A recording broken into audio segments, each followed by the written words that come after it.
حضرت ہنزلہ غسل الملائکہ۔ کیا آپ جانتے ہیں؟ ایک صحابی کو فرشتوں نے غسل دیا تھا۔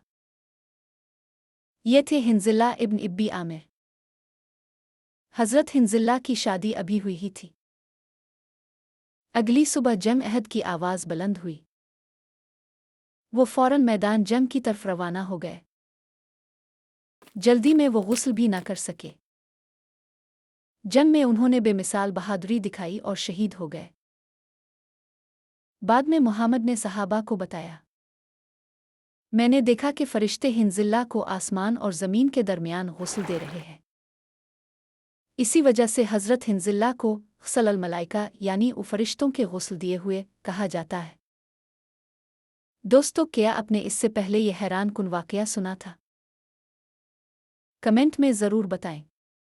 اگر آپ کو ویڈیو پسند آئی ہے تو براہ کرم لائک، شیئر، کمنٹ، فالو کریں اور تاریخ وتھ احمد یوٹیوب چینل کو سبسکرائب کریں اور گھنٹی کو دبائیں تاکہ میری آنے والی تمام ویڈیوز اب تک پہنچ سکے۔